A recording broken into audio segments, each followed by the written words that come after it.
Welcome to the review of the OnePlus 8T.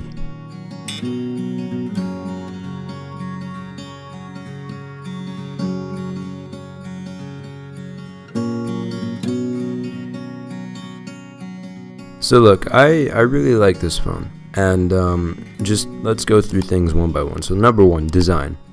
I gotta be honest, the design on this phone is really quite average. There's nothing special about it. It doesn't really catch an eye. I'm not a fan of the design on the back. It's basic, but not in a good way. You know, I love a minimal design, but this is basic. Not bad way, but like, and not a good way. You know what I'm saying? But overall, when you're using and holding the phone, you get a really simple and solid kind of vibe.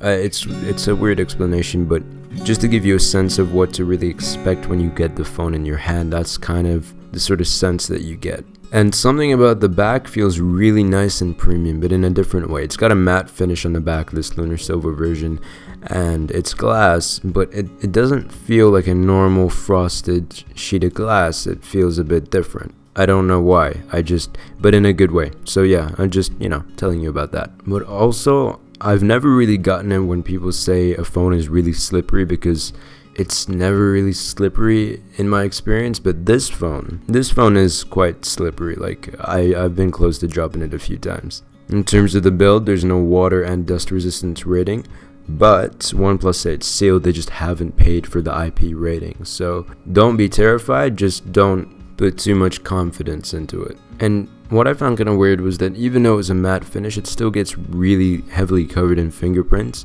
and it looks really, really greasy. Maybe it's the color that I got or something like that, but fingerprints aren't heavily prevented here. I mean, it looks much better than a glossy black phone with fingerprints, believe me, but in terms of fingerprints, it's not the best, not as good as you would expect it to be. Typical OnePlus, you got an alert slider above the volume. Very, very happy about that. You can very quickly physically change between vibrate, ring, and silent. And in my experience, like most phones I've been reviewing recently, the microphone is positioned really, really, really horribly. Very easy to block, even easier than most phones, and I don't know why. And maybe it's because on top of the fact that it's positioned badly, the microphone sounds so quiet on videos and voice messages. When I send a voice message, I listen to somebody's voice message, it's all good. But then when I listen to my own voice message, I have to turn the volume all the way up, and it's just not even enough yet. And then that brings me onto the speaker, which I don't think is that good either, because it doesn't get that loud. Like, it's fine in terms of the quality of sound, nothing bad there, but it just does not get loud enough. And it seems like this is one of the places where OnePlus compromised a bit. Now for the display, it's a really, really nice display. It's super smooth, super fast, and just overall really nice to use. And there's something about it that I really, really like, which is something that I usually experience with OnePlus phones, that I don't know what it is, but their displays are just really, really nice to use. And I feel like they're underrated and not given enough credit.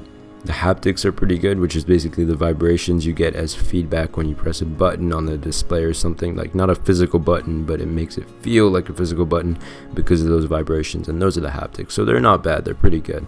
To me, haptics define whether a phone is premium or not, because in order to have high quality haptics, the phone needs to have been engineered at a high quality. So this phone is definitely up there. Nothing crazy, but it's up there. There's an in-display fingerprint that everyone knows about, and that works really, really fast. I think it's the best in-display fingerprint I've used. Plus the haptic feedback is really, really nice, and the animation is kind of cool. Overall, the experience using it is quite nice. I think it's the best I used, in tie with the OnePlus 8 Pro.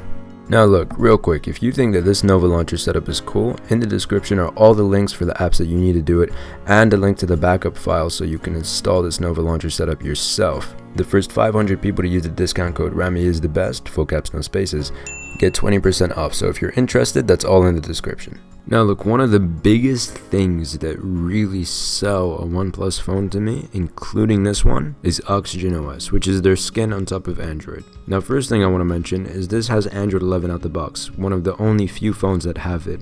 So this already, it's a good sign, right? They're getting all these early updates that you're not even getting from Samsung or any of that. So Android 11, real good. But then Oxygen OS, the skin on top of Android 11. Alright, first off, The customization is amazing. You get so many options that you don't get. You can change the size of the icons, you can change the grid. Even One UI can do that, right?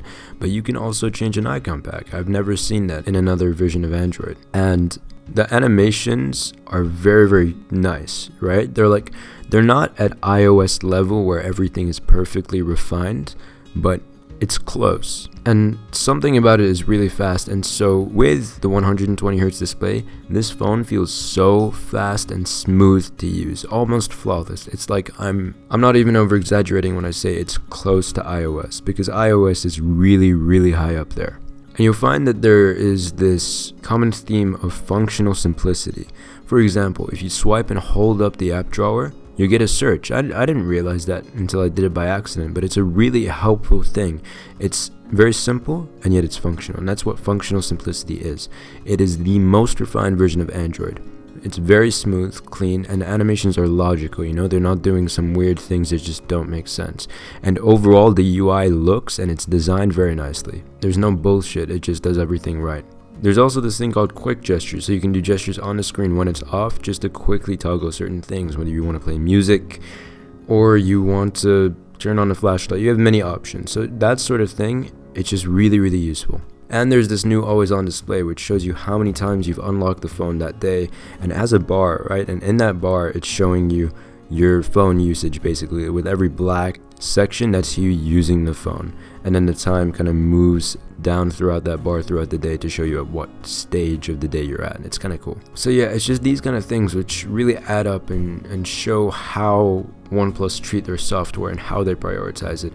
And this links to the importance of software on a phone, and the importance of software in this phone is massive. It sticks out because it's something that I think is underrated, because software, at the end of the day, when you're talking about a phone, that's the thing that you interact with, the software, through the display, which is why the display is important. But the software, that's what makes up a phone. And on here, this is my favorite version of Android. And so overall, there's something about the simplicity of the phone that I really, really like, and that includes the build and it includes the software. It's an overall simple yet functional phone, functional simplicity. And every time I go back to a OnePlus phone, I remember why I love the company so much. No bullshit, they just do it and they do it right, and that's a reflection on what I've said previously. And using the phone, how I would sum up a OnePlus phone in general, especially the 8T, is OnePlus have a love for speed at high quality. So not, speed in which everything is done lazily so it ends up being kind of fast. No, this is high quality speed, which is all throughout the software and throughout the hardware. How is speed linked to hardware? Well, do you know about Warp Charge 65? That's the charging, basically, with the power brick and the cable and the phone that comes with this box. And the power brick is 65 watts. And in my experience, I got 5% to 28% in 5 minutes. Like, you forgot to charge it one night. You plug it in for 5 minutes and you're up by 23%. It then went from 28% to 100% in 30 minutes. And then what OnePlus say is it will go from 0% to 100% in 39 minutes. So I find this feature killer, and it compensates for the battery situation. And for me, it really puts the phone up there. The usage of the battery lasts me, it's kind of an average battery, it does about 5 hours and then it's done. I might end the day with 20%, 15%, that kind of thing. It's kind of a day and a half battery. So yeah, that battery situation is really nice. But even though it charges super fast, one kind of con for me, it's actually a kind of big con, is no wireless charging. So yeah, just bear that in mind. For me, it's annoying because I just place my phone on a pad and then it's charging and I don't even need to think about a cable, but now I have to position a cable, plug it in, blah blah blah. A bit annoying, but it really depends on your charging situation.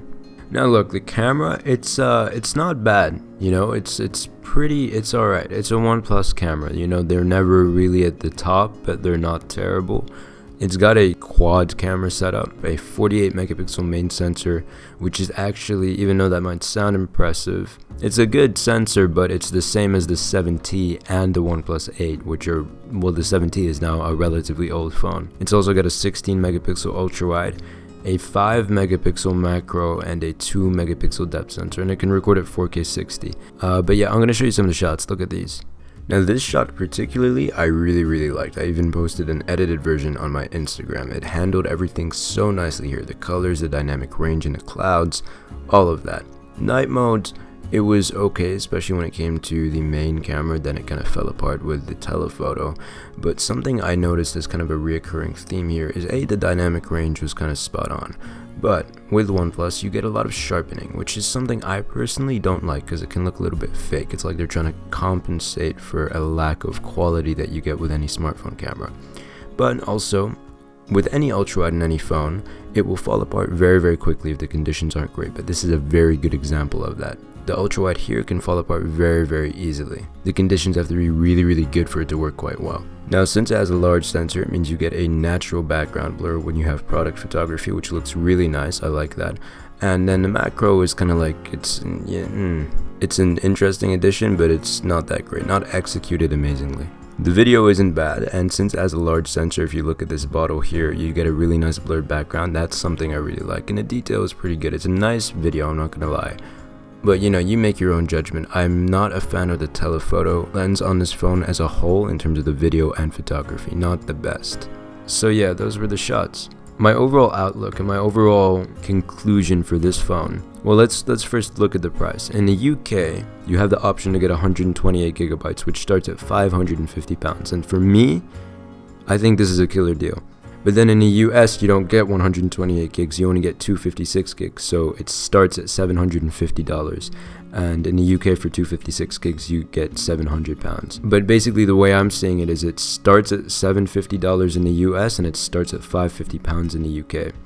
And so I have a different answer and conclusion depending on where you're located. A big part of my love for this phone is software. The software is insane, and I've already gone over that. I don't want to kind of bring it up again, but basically it's flawless. It's near iOS, and it's my favorite version of Android because it's very fluid to use. The physical build is amazing for the money. Alright, it's like a flagship. The design is okay, and it has cut down on some features. You know, wireless charging, speaker, and microphone, those things aren't great. But then it has a really nice feature like warp charge, which I think is a selling feature because it's only seriously one of a kind. There's nothing like it. But going back to what I said about the pricing, in the UK, I would consider this a flagship killer. I really would, because you're getting a pretty much flagship phone for half the price of what you would usually get a flagship phone for, or nearly half the price. It's crazy in my opinion, and you get some better things like the warp charge, like the software. But then in the US, I wouldn't call it a killer. Now, it's still a good phone, but it's not a killer because at the price range that it's at in the US, it has competition, and so you can't name something a killer if it's got valid competition. And that's why it's not a flagship killer in the US, but in the UK I would say it is a flagship killer. But overall, looking at this phone, how I would sum it up, the priority in this phone, and in any OnePlus phone, but in this phone, for the price, the priority is speed, and it results in efficiency, reliability, simplicity, and a user-friendly UI in terms of design and function. So yeah, that's kind of my thoughts on this phone. I really do think it's a good phone. I really do like it. But anyway, I really hope you guys enjoyed the video. Please subscribe if you haven't already, because it really helps me out. I'm trying to get 10K by the end of the year. Like and comment, help with the algorithm too, if you could do that. And check out my Instagram at El-Naggar, because you get a lot of tech on your feed, a behind the scenes perspective, and you get to see me work my magic. So yeah. Go do that. Anyway, I hope you guys enjoyed the video. I really appreciate you watching, and I will see you in the next one. Salam.